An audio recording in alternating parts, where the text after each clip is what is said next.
How Twitter reacted to the game last night, obviously crashing out to Middlesbrough in the FA Cup. Take it away. So we got the extra inch again. They said, we were told when Conte joined that he was not a 2 matches in a week guy, not one for rotation. Even more difficult when you've got only 2 fit midfielders that really showed tonight. Look so legged all over the pitch, so heavy-legged all over the pitch. And then he says, they're responding to 2 fit midfielders. I only saw Højbjerg on the pitch today. Where was the other one? And they replied to that. I completely get the frustration with Winks. And yes, he did not play well, but I believe that if you switched Winks with Howson, then Howson would be the one struggling, and Winks would come away with the Player of the Match award because the 3 versus 2 midfield made the difference. Look, we've talked about a lot of Winks in a 2-man midfield and how that he's really struggled when that's happened. I know again against Leeds he was in a 2 and he did okay, but in general, whenever we've seen him in a 2, especially up against a 3, like against Wolves, he doesn't have the he doesn't have the required either fitness levels or ability or to cover as much ground that you need to in a midfield 2. To dominate in those positions and get back on the ball. It was as if when Middlesbrough were on the ball yesterday, as I kept saying on the watch along, we're just letting them play. We're not getting near them at all. We're letting them play, and that's what's giving them confidence. When they're on the ball, they didn't feel like they're in for a game. They just felt like we're gonna spread the ball about. We're going to get comfortable on the ball. You shouldn't be allowing a team from the league below you to get comfortable with the ball. You should be making it as difficult as possible. We just couldn't get near them. Once they got wise to how we were playing about, 20 minutes into the game, it was all Middlesbrough. They knew exactly what we were doing. Our midfield was so deep and not being aggressive, nowhere near aggressive enough. And that's when you saw actually a moment in the game where it just flipped for Middlesbrough and they just grew in confidence. It was like near the end of the first half. Yeah. They just grew in confidence and they thought, all right, this team are here for the taking today. And they knew they were going to win. They literally knew it.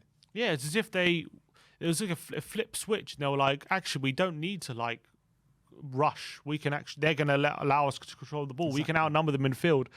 And look, Winks' best performances this season have all been in a midfield 3. We've seen that.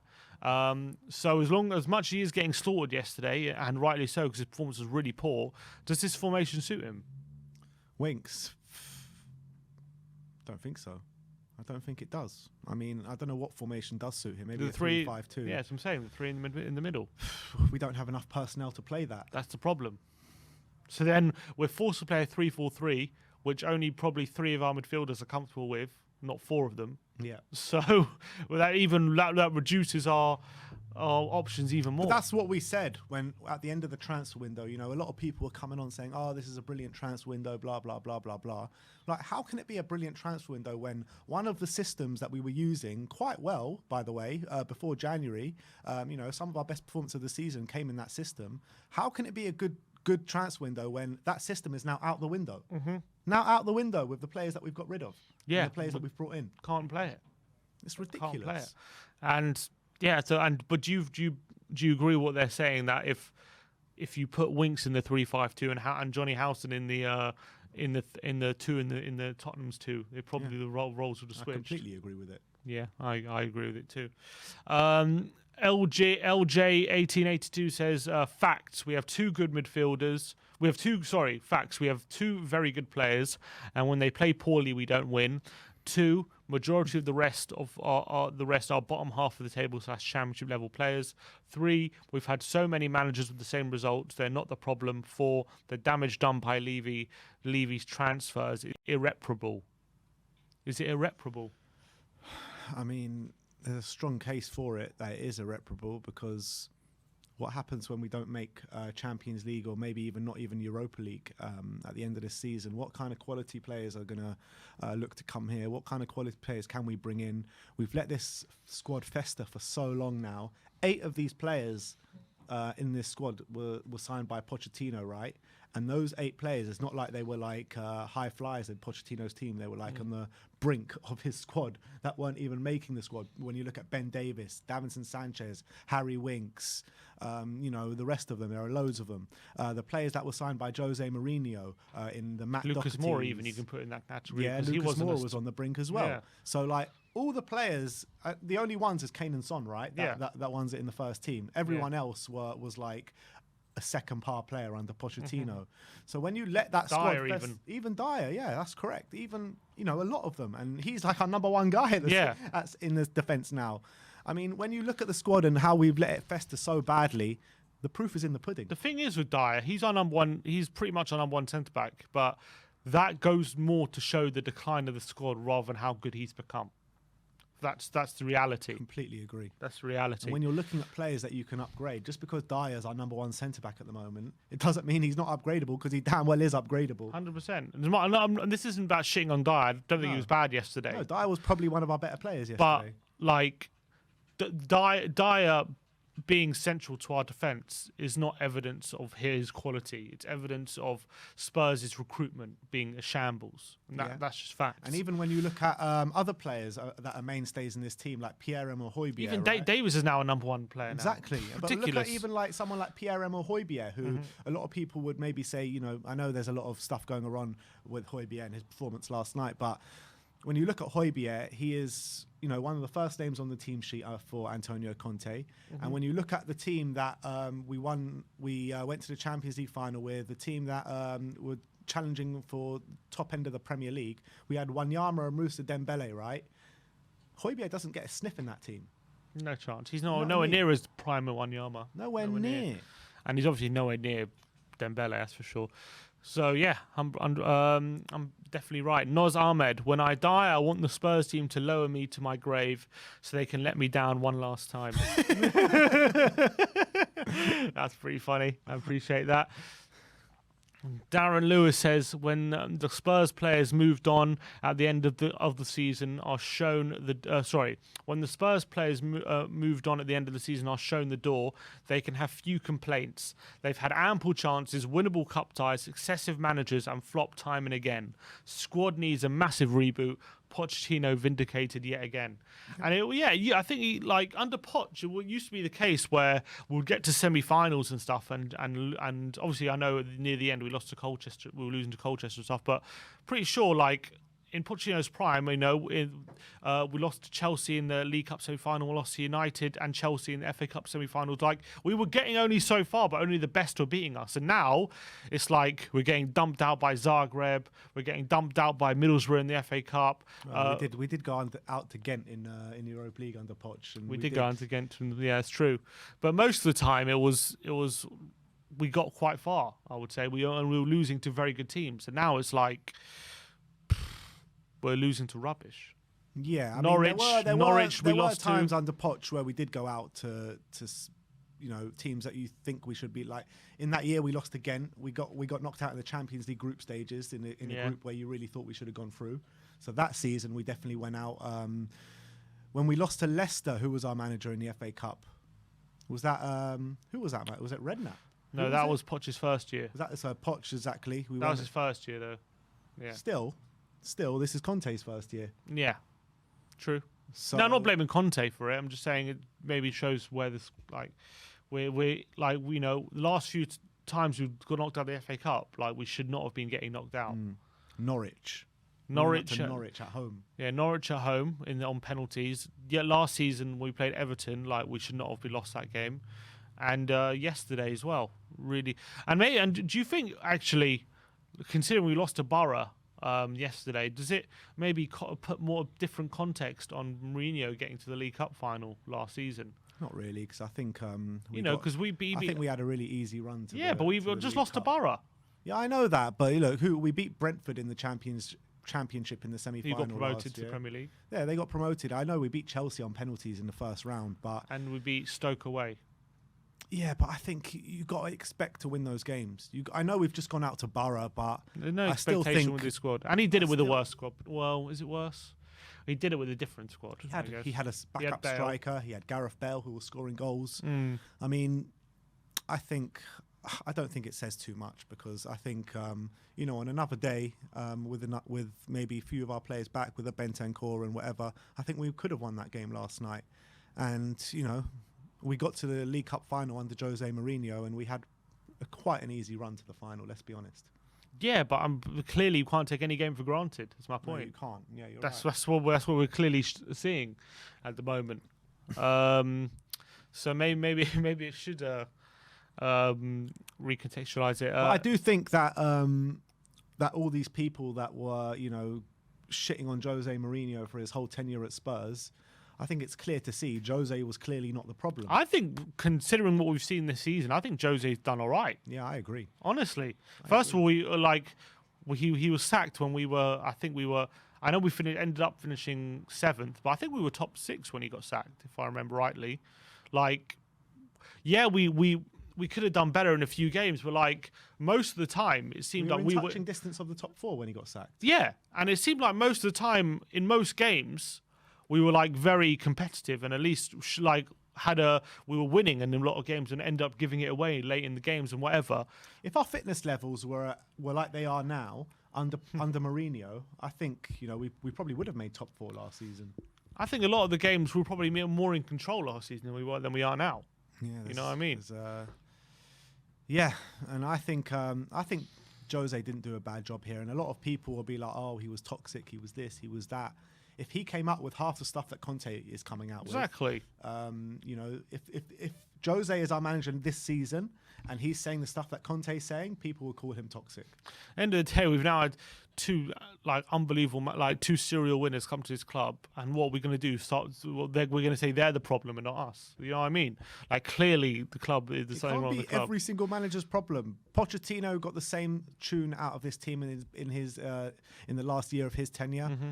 Mourinho did exactly the same, and now Conte is getting the same. But the manager's the problem. Yeah, it must right? be the manager's. Stupid. Expressions just says dickheads. Fair enough.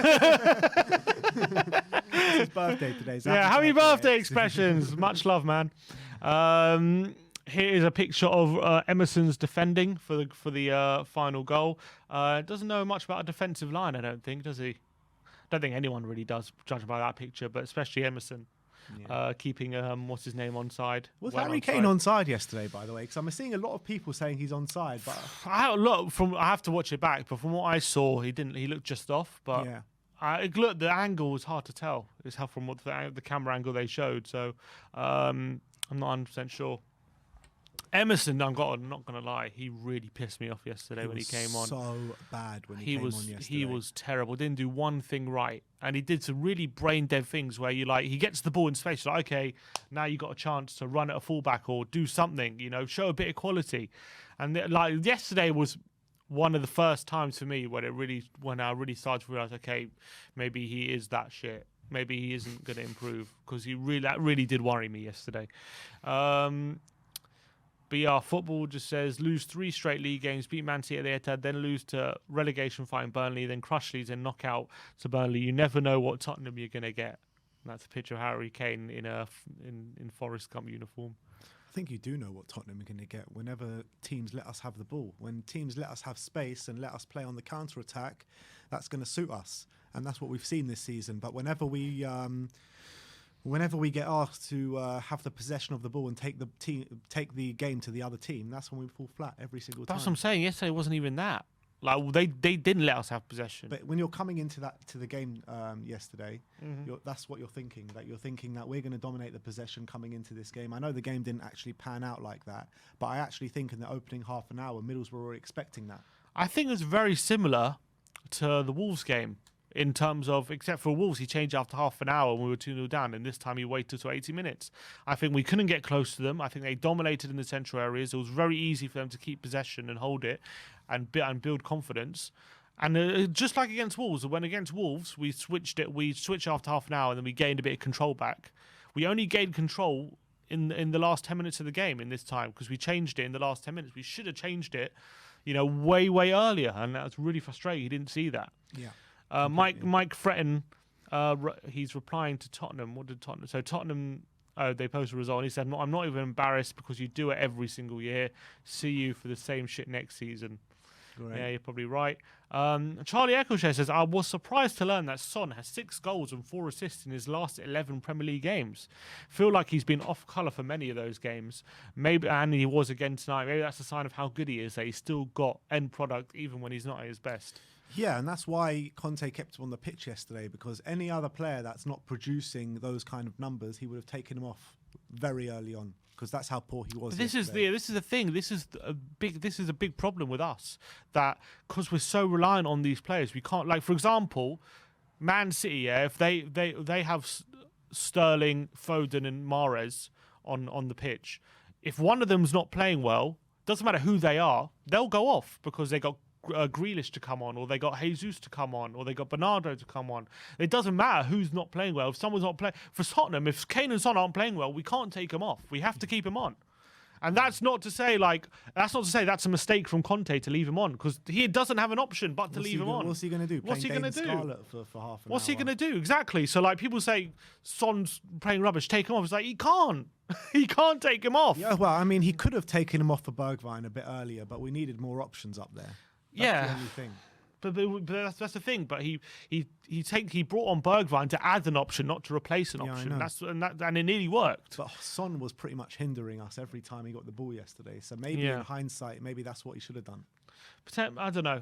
I mean, I think he needed Bergwijn with Son to open up as much space as possible to stretch him. Because if you just replace one for another, like, maybe it helps, but like, I don't know. I still feel we needed an extra attacking option. Son was getting the ball in good areas yesterday, but he was just, like I said, miscontrolling it, misplacing the passes. So maybe if Bergwijn was getting it in those areas, maybe better things could have come off. But Bergwijn was getting it in good areas. Yeah, he got one with the keeper at one point, and he nearly and also as soon as Bergwijn came on, Son also nearly got an assist, but Kulu misscrewed that shot, didn't he? Yeah. So that did open up a bit of space. And also the midfield, like, Winks is having a disaster class in the middle yesterday. What are you going to do? Who are you going to bring him on? There's no one. There's nothing to do. Alfie Devine or Harvey White. That's the thing. Like, people our bench are 17-year-olds. It's like we criticise. I think Conte should have changed it earlier in terms of formation, but I'm not talking about personnel. Like, I know these players are having bad games, but unfortunately, the state of our squad just means that we have these players we simply have to rely on. And if they're not playing well and they're not good enough, that's that. They're not good enough and they're not playing well, and we can't do anything about it. The only thing that's just reality. Is change the system to see if any different system will work with those same players. And that's why I criticise him for. I criticise him for not bringing on Bergwijn for the sub he made earlier. He should have gone to a back four earlier. That's what I criticise him for. But I don't criticise him for leaving Son on and leaving Kane on and leaving Winks. I just don't, because he doesn't have an option, unfortunately. That's the biggest problem with our squad. And also, you just know, even when Son's not playing well, he can always pop up with a goal. Exactly. And Kane. That's true. Ryan says the highlight of the game watching on BBC yesterday when the screen went black, 100%. That was probably the best moment. The World of Hotspur says, this current Spurs side can't score goals without Kane and Son, can't defend to save their lives, has no attacking midfielders, has no set piece specialists, has no wing backs Conte trusts, has no senior striker backup, and people wonder why we keep losing games. I think those are all true. I can't, apart from Kane and Son, there's literally very minimal goals. Defending seems a massive problem, to be honest, especially from set pieces. Defending seems a massive problem. Middle of the park gets bypassed way too easily. Yeah. Attacking midfielders, we don't have any. You can argue Kulu, but he's more of a winger, so he's like a secondary attacking midfielder. That's another one. Set piece specialist. Like, when was the last time we even looked? I'm sick and tired of seeing Harry Kane on these free kicks. Yeah. I really am. Bloody hell, yesterday was a new low for him on free kicks. He slipped, didn't he? We just don't have a player who can take set pieces. And that lights it, again, that's a massive problem. And you're looking at a backup striker, right?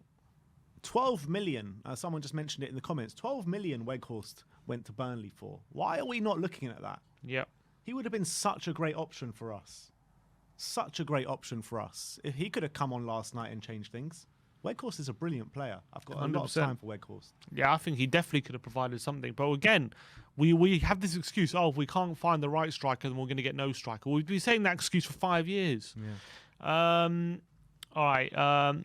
And we had one yet last season that did the job whenever called upon. Yeah, I would have taken him for another year. Why not? It's better than nothing. Carlos Vinicius could have probably done something last night. I wouldn't have paid 45 million for him. But I would have. He's better than nothing, that's for sure. I don't think PSV paid for. I don't know how much He's on loan there, isn't he? So I would have taken him on loan again. Why not? Melamodev says we've also returned to that fun game that developed under Mourinho, where a manager decides to keep a player that the player's shit, and then everyone starts saying, "How can we expect to do anything with that player?" I get, yeah, that's true, but who's he talking about? Winks. Maybe he's talking about Winks. It was the same player under Mourinho. Yeah, probably. Mozo Football says Harry Winks did not win a single ground duel, aerial duel, and also dribble past more times than the rest of the Tottenham players combined. You got to do better. So yeah, and I agree with that. As much as like the formation doesn't favour him, there's no excuse for that. There's no excuse for that. Mate, you're a Premier League player, England international, or let's say former England international now at the age of 25. Yeah, at this point, yeah.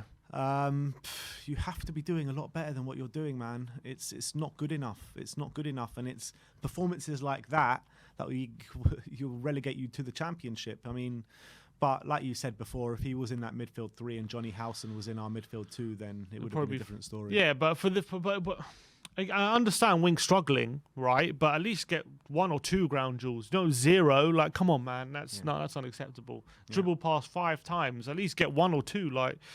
Anyway, Dan Kilpatrick says Harry Kane is 50-50 on whether to try and force a way out of Spurs again at the end of the season. I actually read the article and he said that Harry Kane apparently would have seen an FA Cup win as a very significant step under the progression of Conte and stuff like that. And now with that possibility out of the window, he's very seriously again thinking about what the future holds at Tottenham. You reckon? We can't go through this every loss. It's too much, man. And like, after every win, everyone's like, yeah, Conte's here, Harry Kane's here. There's a future at this football club. We're going to back Conte in the summer and this and that. And then we go for a loss and it's like, oh, is Conte going to be here beyond the summer? Is Kane going to be here beyond the summer? I mean, I can't take this for much longer. Too much up and downs, up and downs, up and downs. How can everyone's future be called into question every loss? And then after every win, everyone's, oh, yeah, we're going to back Conte in the summer. Everything's going to be okay. I understand that, but I think that's right. I think it's a lot of mental exhaustion comes into that. But unfortunately, when you look at Kane's at that stage of his career, that's just the reality. Like, you know, a few years ago, he might have lost this game and wouldn't have thought much of it. But now, these losses mean a lot more, unfortunately, because he has to start thinking about himself and think about, look, if I'm going to be sticking around here, we can't afford to be losing these kind of games. I need to be fighting for big trophies. I don't want, like, if I'm at City, I'm not going out to Middlesbrough. You know, that's not happening. I'm going to be fighting for trophies. Yeah. And is it ever going to happen at Tottenham? And it's nights like yesterday that probably convince him that it's never going to happen. And they happen way too often, nights like yesterday as well. You see him when we're, you know, that mad dash in the last 5 minutes, whenever we're in these kind of games, like Kane is the one trying to drag this team, but he just can't do it all by himself. No, he can't. And then the last one is Jose Mourinho kept Tottenham on the top of the table for 2 months straight before the hate of the fans matured towards him. He got them to a final, but fans' hate said no. Jose did all of these with Sissoko, Rondon, Jedson Fernandez, Scarlett, Lamela, Lo Celso, Aurier, Dele, Tanguy, and Winks. Yeah. Completely agree. And I keep saying, I've said it consistently, to be honest, that Jose was not the problem. Jose actually did a good job at Tottenham, in my opinion. Yeah, we're seeing that at the moment. He did much better than Nuno, that's for sure. And then now Conte's come in. I don't think he's done that much better than Jose did, honestly. And he probably did better than Poch's latter years as well. Yeah, probably. I think we slightly improved probably under Jose than on Poch. So honestly, look, I know hindsight's 2020, but I don't think Jose did. I'm not saying he was unbelievable, but clearly he didn't do that badly. Jose left this club because of the hate of the fans, and this club were not ready to win. That's why Jose not left this club. It wasn't because Jose did a bad job. It's because the club did a bad job. We bloody sacked him 6-8 for a final, and that is unforgivable. Man, that's still unforgivable. That is still unforgivable. Just imagine sacking any manager 6 days before a final, especially one who's won most of his finals he's ever managed in. Not only that, if Jose would have stayed, we could have potentially, I reckon we would have got into the Europa League minimum for this season. Yeah. And I think that we would have had a better chance in that final too.